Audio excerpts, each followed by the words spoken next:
I don't know where else to post this, and I feel like I'm being hunted, and I need to warn someone. My job title is Sensory Deprivation Quality Analyst. It's a fancy way of saying I sit in ultra-soundproofed anechoic chambers for 8-hour shifts to make sure they're perfect. The company I work for builds them for labs and recording studios. My job is to be the final human test. They seal me inside a room covered in black foam wedges that swallow sound. No phone, no books, just me, a notepad, and a panic button. The first few times were bizarre. True silence is a physical pressure. You start to hear your own body, the thud of your heart, the rush of blood in your ears. My boss, Mr. Sterling, called this normal. He also warned me that the brain sometimes creates phantom sounds, cognitive artifacts, to fill the void. He told me to just note them and move on. For 6 months, it was the easiest job I'd ever had. That changed last week.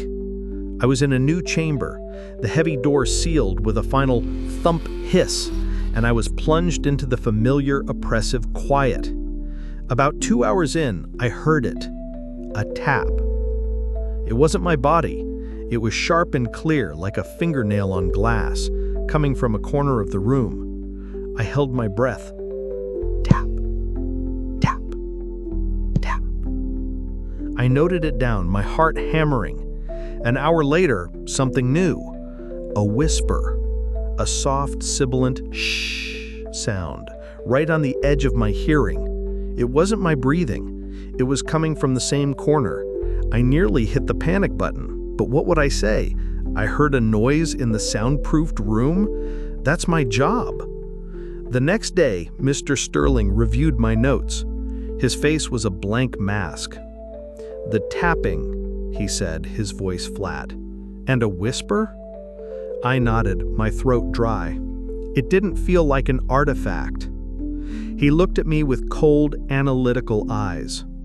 From now on, he said, if you hear something you know isn't you, classify it as an uncorrelated auditory event, or UAE.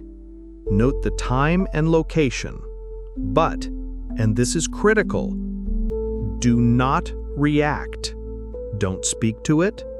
Don't look in its direction. Just make your note and remain still.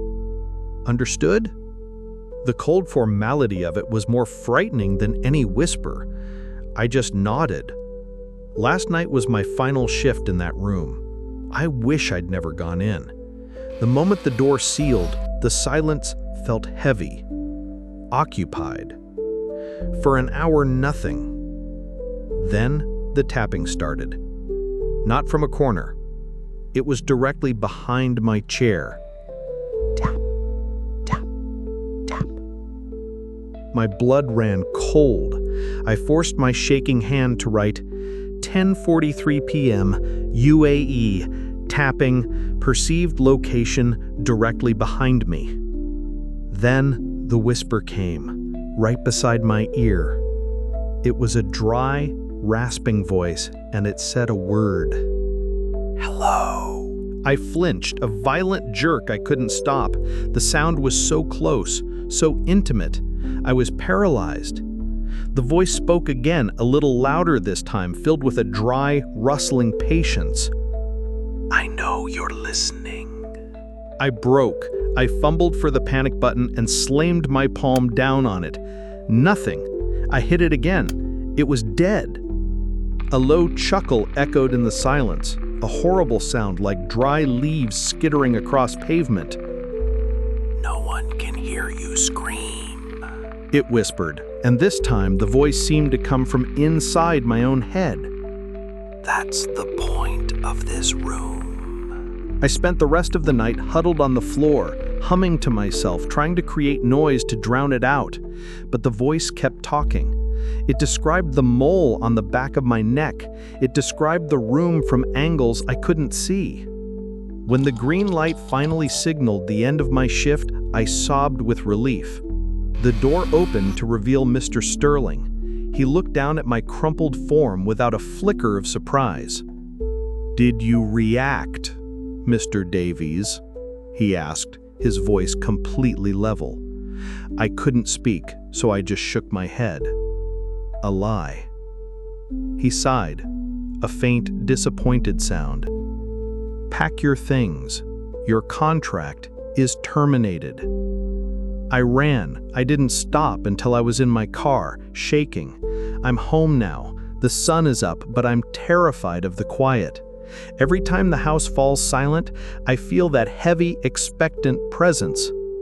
A moment ago, the hum of the refrigerator clicked off, and in the sudden stillness, I heard it. Just for a second, a dry, rustling whisper right by my ear. "Found you." If you want to dive into another mystery, click the video on your screen now. And to make sure you never miss a story from our archive, hit the subscribe button. Stay curious.